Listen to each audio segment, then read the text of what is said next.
inona ary nitranga raha mifoha ianao dia milaza hoe ny fifalian'ny tompo no heriko dia tsy andany andro ampiasa saina fandeha hevitra izay zavatra ahitako tombontsoa za zao resaka mikasika za mety amin'ny fiainanao aza manomena dia dray andro andevoly azy ianao manaova fiadiana amin'ny lalanteny eo amin'ny vavanao.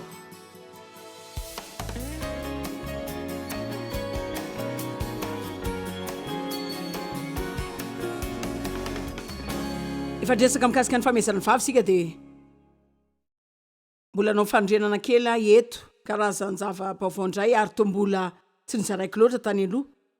Avy eo andany karazana fampianarana izay mandalo zavatra enina tsy tokony nataontsika amin'ny vavantsika dia nresaka ny amin'ny fitsaransika tsy kery fitarainana ny tsy fahombiazana fireharehana. Hitanareo karazan-javatra maro tahaka izany izao hitako fa tena manan-danja tokoa. Androany sika dia tiako andehany amin'ny zavatra enina tokony ataontsika amin'ny vavantsika satria rehefa mahitsy dia tiako koa nareo mifantoka amin'izay tokony ataonareo mihoatra lay tsy tokony atao. Ary hitako matetika mihitsy fa resin'ny tena tsikasika satria mihazona an-tsaina foana ireo zavatra diso izay ataontsika dia miady amin'izay tsy hanovanana izany mihitsy. Mihoatra noho ny fifatohana amin'ilay fanaovana azy ohatra izao raha mifantoka amin'ny ho fitahiana ho an'olon-kafa zao mampahery olon-kafa fanomezana olon-kafa tonga dia mampikatona ny fitiavan-tena avy hatrany amin'ny fiainako izany ka mihoatra noho ilay mifoisa maraina dia miezaka mafy ny tsy ho tia-tena dia nianatra ny fantoka amin'ilay tsara satria mandresy ny ratsy amin'ny tsara sika. Ary tsy izany ihany fa hitako kokoa fa tsara ho antsika foana raha mifantoka amin'ny zavatra mahomby izay tokony ataontsika sika mihoatra n'ilay zavatra diso izay tsy tokony atao. Hitako fa saika faharesena foana ihany ilay miodikodina fotsiny misaina hoe tsy tokony anao an'izany ka tsy tsara amiko manao ty tsy vitako izany. Ray olona tena mila mitandrina amin'izany mila mitandrina amin'izany fa mbola mampianatra lavitra any kokoa ny fifatohana amin'izay tokony ataonao. Mahasoanao kokoa ny fifehezana ny vavanao. Izay rehetra izahako ampianarina anareo amin'ny herinandro ity dia zavatra hanampy anareo amin'ny fiainanareo, hanampy anareo hanana fiainana tsara, hanampy anareo hanan-kery kokoa amin'ny isan'androm-piainana. Raha manao izany nareo sika rehetra tia halala daholo ny tombotsoany izao dia reto ary ny sasatsasany amin'izany. Raha mampiasa ny vavanao amin'izay tokony ampiasaina izany ianao mihoatra n'izay tsy tokony ampiasana izany fa tena ahazo valim-bavaka aingana sy magaga mihitsy ianao. Isaia 7:20 soratra masina nampiasaiko ezonana izany 1:7. Fa dia ho fenoina ny fanahy ianareo tsy hoe satria ianao nahazo famangina avy amin'Andriamanitra indray mandeha tamin'ny fiainanao izay nivavahanao afenonao ny fanahy dia mahatsiaro tena nokasian'Andriamanitra ianao. Izany tsy midika ny aretany mandrakizay fa isika ange tsy voary foana ka azonareo afaka miazona zavatra aingana sika fa sika ihany koa mila raha araky ny Efesiana 5 mila fenona ny fanahy foana isika. Ary eo amin'ny Efesiana 5:9 milaza hoe aoka ho fenoina ny fanahy ianareo ka mifampilaza amin'ny salamo sy ny fihirana ary ny tononkira-panahy dia mihira sy mikaloha amponareo any tompony. Tika teny hafa milaza hoe fampilaza amin'ny salamo sy ny fihirana ianareo ka hitanareo milaza fotsiny hoe zao andao samy atao reo ka tena mahaliana mihitsiny. Taoriana ny lazany hoe aoka ho fenoina ny fanahy ny zavatra tokana andresany dia ny amin'ny fomba firesaka. Hitako mahaliana izany. Ka raha tena teo fenoina ny fanahy nareo dia manana antoka fa miteny tsara amin'ny tenanao dia miteny tsara amin'ny olon-kafa ihany koa. Na dia tsy tena naka fotoana lavabe ampianarana izany aza izay tsy mahazahatra loatra satria izany izao dia sihatra tena manan-danja mihitsy. Ary tsy tiako adino mihitsy ny fanamariana ny fomba firesaka ao amin'ny tenanao mikasika ny tenanao. Ny teny mivoaka ny vavanao mikasika ny tenanao dia isan'ny teny manan-danja indrindra izay mila tandremanao tsara. Mila milaza zavatra mikasika ny tenanao ianao ny amin'izay lazain'Andriamanitra anao ary manerana n'izao tontolo izao. Ry olona izay tsy nianatra nameny vavany ka laza karazan-javatra ratsy mikasika ny tenany hoe tsy mba mahavita zavatra tsara, tsy mba mety amin'ny tsara mihitsy azany. Isaky ny mba manambola kely zao dia misy zavatra mitranga dia lany izany. Tsisy olona tia lavy ny olona rehetra mila mijanona amin'ny filazana zavatra ohatran'izany ianao satria tsy afaka mitsangana eo ambonin'ireo fanambaranao ireo ianao.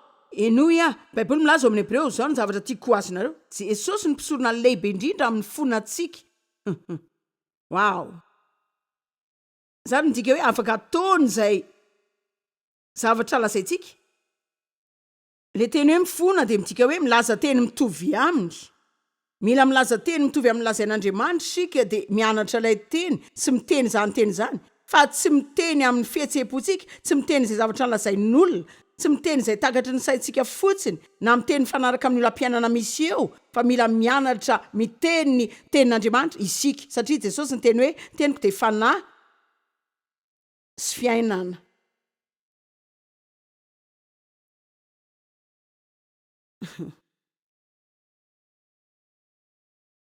Firy aminareo zao no manana toetra zay tena ratsy ka tianareo mba hiova. Eny ary de ajanony ny fiantsonana zavatra zay tahaka ireny hoe tsy mba hiova amin'ny misy azy mihitsy ireny.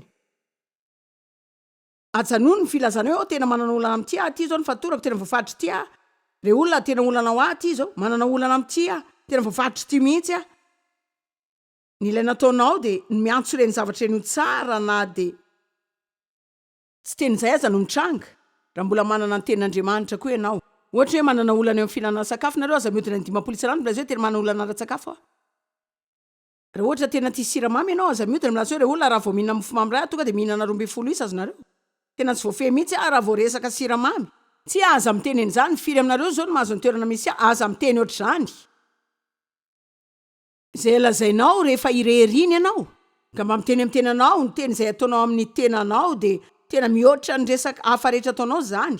Tsy haiko akory hoe ahoana ny lazako aminareo mahazava-dehibe izany ka raha teo fenona ny fanahy ianareo mila miteny tsara amin'ny tenanareo. Nareo aloha mila mianatra ny fandiniana ny teny zany raha mitombotsoa ny fifehezam-bava de ny fahafenon'ny fanahy. Fifaliana re olona miakatra ny fifalianao rehefa manomboka mampiasa ny vavanao amin'izay tokony ampiasana azy ianao. Matetika ny sasany aminareo mandrera-tsaina amin'ny resakareo ihany. Tsy mila fanampiana avy amin'ny devoly zany ianao, tsy mila olon-kafo zany ianao tonga anakivy ianao, fa ianareo ihany no expert amin'ny fampiasana ny sainareo. Ohabolana ny 12 samy hain'ny lela ny herin'ny fahafatesana sy ny fiainana. Ary voalaza ihany koa melohan'izany sy ao anatin'io soratra masina io 2:20 fa mihinana ny tenitsika ihany sika. Ny vokatry ny vavan'ny olona no mahavoky soa azy na izany soa na ratsy ka dia averiko indray zany afaka mandreraka ny sainao ianao, afaka manakivy ny tenanao ianao na koa mampahery ny tenanao ianao ihany de afaka mampahery ny tenanao. Ianao ve tsy faly fa hoe ianareo mana fifehezana ny amin'ny fihetseponareo. Tsy voatery mifo ianao de teny hoe mahatsiaro miasa saina tena miasa saina mandritra ny andro. Hitanareo fa mifo marainy nareo matetika de tony tsy metimety zany ny zavadrehetra zay izanao any amin'ny tokony ho izy daholo fa re olona manomboka fotsiny sika le rehetra tena mahatsiaro ratsy re olona tena mahatsiaro ratsy tena miasa saina tena mahatsiaro kivy inona ary mitranga raha mifo ianao de milaza hoe ny fifalian'ny tompo no heriko de tsy andany andro ampiasa saina fandeha hevitra zay zavatra ahitako tombotsoa zao iresaka mikasika zao mety io an'ny fiainanao aza manomena de indray andro any devoly azy ianao manaova fiadina amin'ny alalan'ny teny eo amin'ny vavanao. Zay lazaiko aminareo mety manandanja fa zay lazainareo amin'ny tenanareo manandanja kokoa mihoatra zay lazain'olona aminareo. Inona ary ny lazainao aminao? Sasany aminareo zao mahazo fanambarana za ndray tsy anaiko ratsiratsy zany zao sahoana. Firy aminareo zao no mahazo zay zavatra lazaiko eto manakombona varavaranao any Satana zany. Rehefa mameno vavanao ianao ka maka antoka fa miteny zavatra afaka ampiasain'Andriamanitra ianao manakaratoka ny varavaranao amin'ny devoly zany. Indrindra rehefa tonga amin'ilay manda fitaraina na ngonongonona menomenona fitsikerana. Za mino fa afaka sitranina ara-batana ianao rehefa miteny zavatra tsara. Ny Baiboly milaza fa misy hery manasitrana ao amin'ny teny aloky ny vavantsika. Averina indray ny Isaia 4:15 resaka momba zany ka tena feno tombotsoa ao amin'ny firesahana zavatra tsara. Ka ndao aranao fitsapahana famatorana ara-panahy. Firy aminareo no mba tianao n'izany vetivety. Ataoko foana zany na tianareo na tsy. Korintiana 1:3 ny any ilaina ataonao de miaino olona ray de afaka milaza ianao hoe atraiza ny ara-panahiny. Ny hoe ara-panahy nge tsy ny faritany hoe atraizany tsipika eo amin'ny baibolinao na ny amarony firavaka kristiana nananao na ny marika famatana kristiana ny fiaranao na nisany fandehananao any am-piangonany tsy milaza ny inina amitsika mikasika ny fetra-pahamatorany olo-kafa mihitsy zany. Hitako fa ny tena amatarana ny olona mila mijery azy eo anatin'ny trangam-piainana rehetra ianao, jereo ao anaty fitsapana ny olona, jereo ny olona rehefa tsy mahazo ilaina izy. Korintiana voalohany tonga telo andiny voalohany, ny apôstôly Paoly mihitsy no niteny fiangonana Korito la efa nofenoina ny fanahy masina sady nandeha tamin'ny vokatry ny fanahy. Raha tsy nahazo ny teny taminareo tahaka ny amin'izay araka ny fanahy, fa tahaka ny amin'izay mbola nofo, olona amin'ny nofo zay mbola ny natiorany nitondra azy, de tahaka izay mbola zaza amin'ny fiainam-baovao ihany ao amin'ny Kristy, tsy mbola afaka miteny. Hitako tena maliny zany, tsy hitanareo naizanay zany afa tsy amin'ny Amplified Bible. Fa mbola mitoy milaza izy ronono meko anareo fa tsy vekanina satria tsy mbola natanjaka nareo eny, mbola tsy natanjaka mandraka ankehitriny aza hoe vonona amin'izany. Tena mbola tsy ara-panahy foana nareo. Mbola manana ny natiorany nofo. Efa vonina tsara izy ilaza ny fomba nalalany fa tena tsy ara-panahy zareo satria ny hainy fomba firesahana izy. Hoy izy hoe mbola zaza nareo amin'ny fiarahana dia amin'Andriamanitra. Tsy mbola nianatra ny teny tsara nareo, tsy mbola mahay miteny tsara ihany koa nareo. De hoy izy hoe zao no alalako fa tsy ara-panahy nareo. Satria nareo mbola miaina ambany fihetsem-po isan'andro toy ny mahazatra.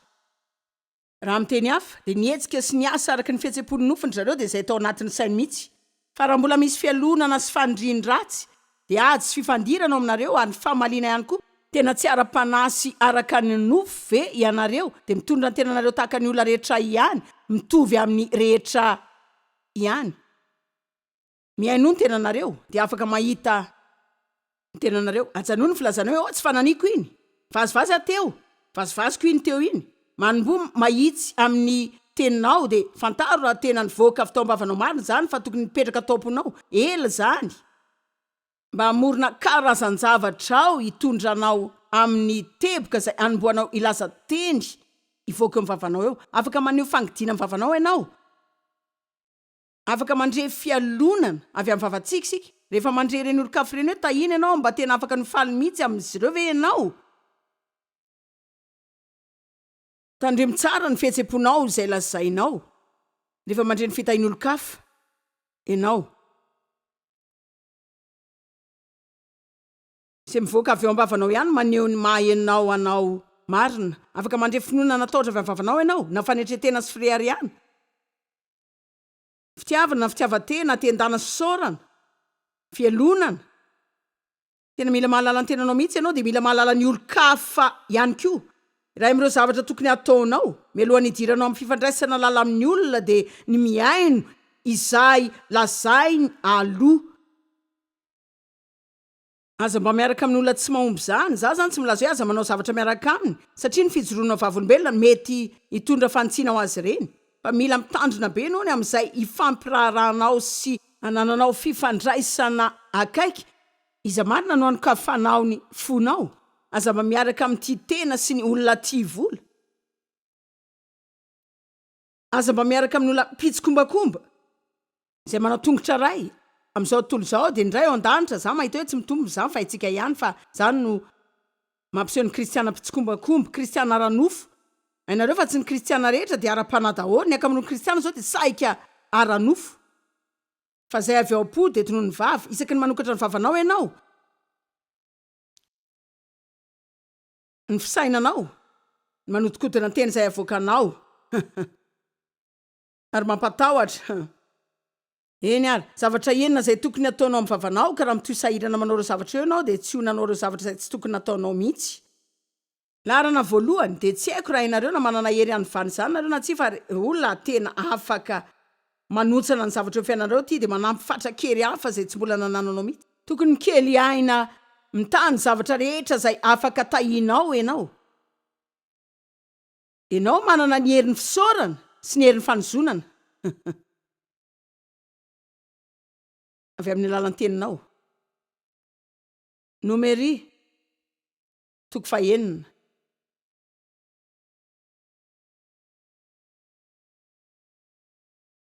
hatramin'ny anarako izany zao ka nazoko fanambarana lehibe akory azy raha amin'ireo zavatra voalohany lazaiko rehefa mifoa zao dia hoe andriamanitra misaotra anao ny amin'ny andro ty amin'ny anaran'i Jesosy.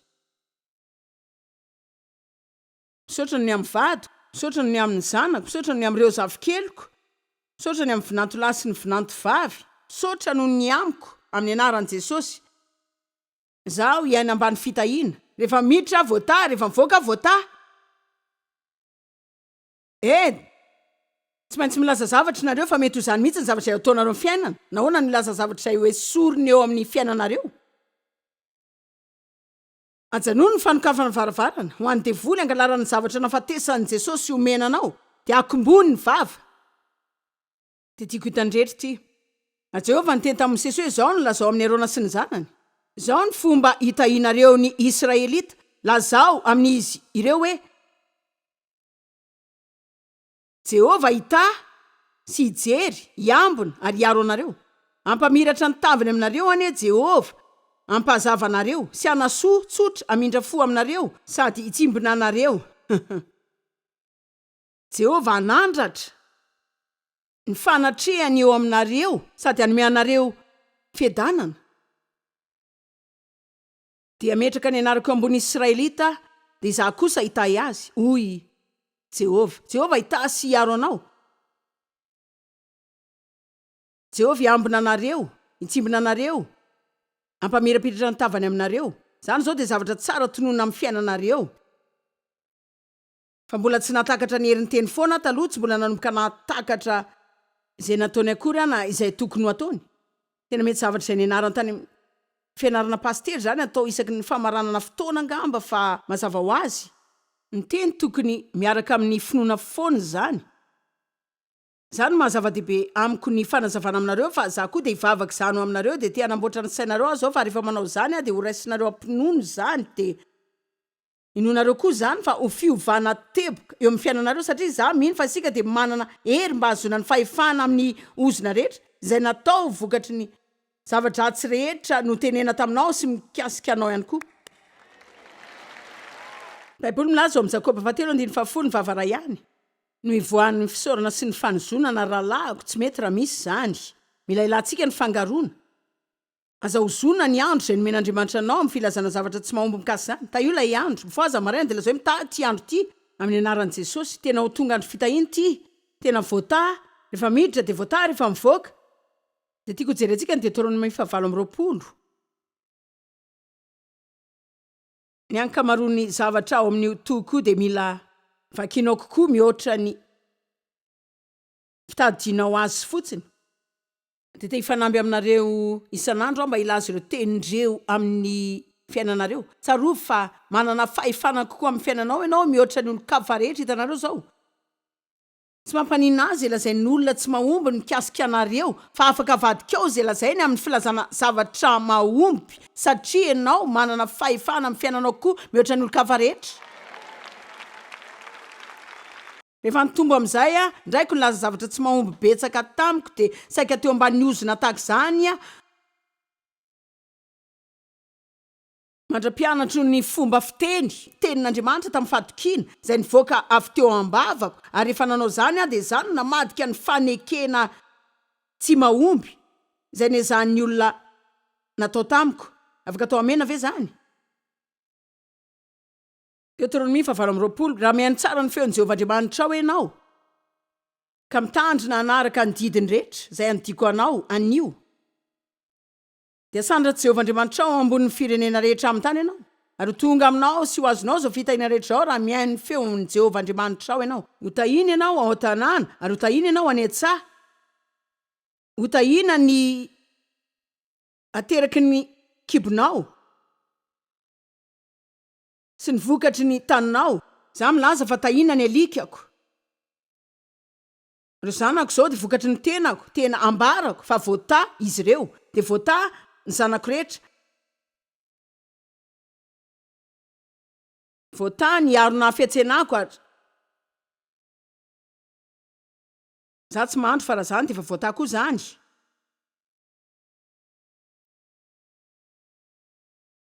Hotahina ianao raha miditra, hotahina ianao raha mivoaka. Mariny, afaka mahazo ny vavanareo anasan'Andriamanitra ve Efa nivoaka ny tranoko androany de voata ho any am-piantsenana any, de voata ho any am-pividianana, voata any am-piasana, voata any amin'ny arabe. Mariny ataovy tezitra ny devoly, fa manomboa maka fahefana amin'ny fiainanao. Tsy misy manam-pahefana amin'ny fiainanao mihoatra no ianao zany. Ajanony ny fanombana ny fiainanao amin'ny teninao, de miandrandrapy toroteny avy eo anamboatra an'izany.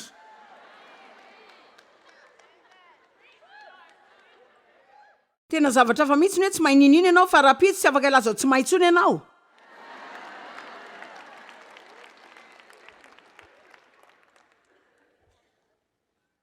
Atolotra Jehovah ho resy eo anoloanao ny fahavalonao izay mitsangana hiady aminao. Ka lalana iray no ivoany anatiny anao, fa lalana fito kosa no antsirany alohanao, tsy tokony ataotra devoly ianao. Andidi ny fitahino aminao Jehovah amin'ny fitoeram-barinao. Ka lazaiko fa nikodiko any amin'ny banky voata ny tahiriko zany. Zay fandrarako zany de voata, ny tany onenako de voata. Ny zavatra rehetra izay tantanako de voata. De raha mbola midina kely ambany ianao, 120 raha ataon'i Jehovah mananambiampy izay ahasoanao de ny ateraky ny kibonao. Miasa mafy de Andriamanitra mitany ny asako. De milaza karazan-javatra mitovy zao. Tena tiako ty. Voninareo 170 de ataon'i Jehovah ho lohany ianao fa tsy ho rambony, ary ambony tokoa ianao fa tsy ho ambany.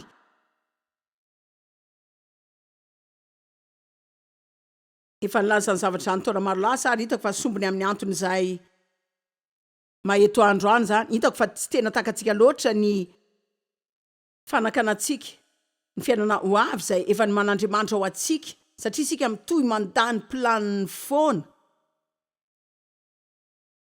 Mitaty andro tia de tahiko rehefa miditra, de tahiko rehefa mivoaka, de voata ireo zanako, voata ny vadiko, voata ny tenako, voata ny alikako, voata ny tranoko, voata ny taniko, voata ny asako.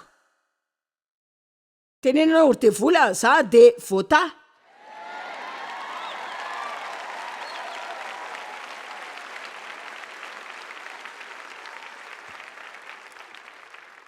Eny ary, zavatra faharoa izay tena tokony isahiranatsika mikasika ny vavantsika, de hitanareo tsy hoe de tena zava-baovao ty fa mbola tsy de zavatra tena ataontsika be loatra.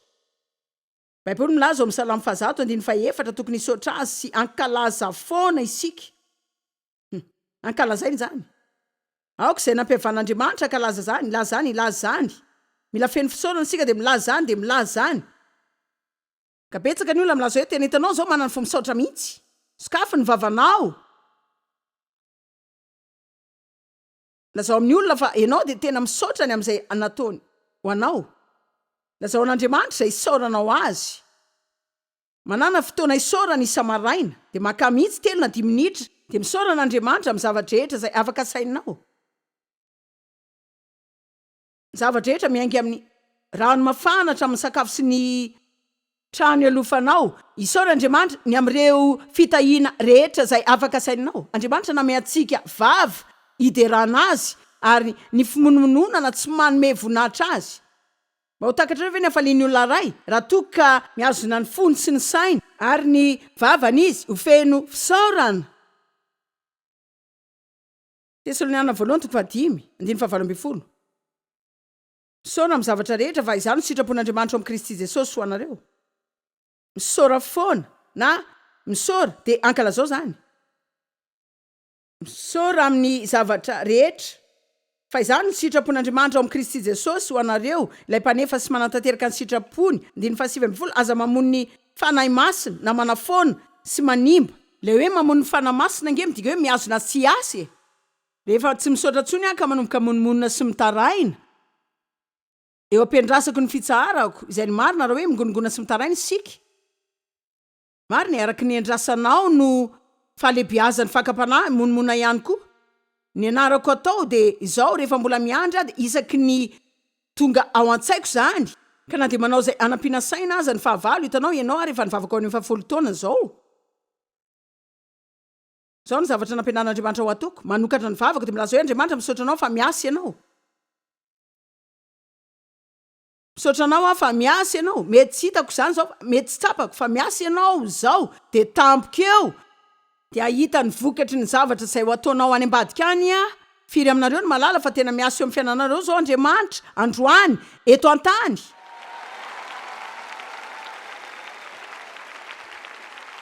Rehefa mahita zava-dehibe mitranga sika zany tsy midika hoe zay ihany ny fotoana ny heveran'Andriamanitra anaovana an'izany fa efa niasa ho an'izany foana izy. Mitondra zavatra rehetra hiasa miaraka anova fo maro, anova saina maro, anova fahefana, anova firenena maro, de tampoka eo koa mahita io zava-dehibe mitranga sika de ilaza hoe ore olona jereo nataon'Andriamanitra. Andriamanitra manao zavatra zao de eo sika no mila misaotra an'Andriamanitra. Andriamanitra misaotra fa ianao no mifehin-tany rehetra, misaotra fa tsy hoe mandresy akory ny ratsy, misaotra anao Andriamanitra fa ianao no asandratra eto amin'izao tontolo izao, misaotra Andriamanitra fa ianao no asandratra eto amin'izao tontolo izao.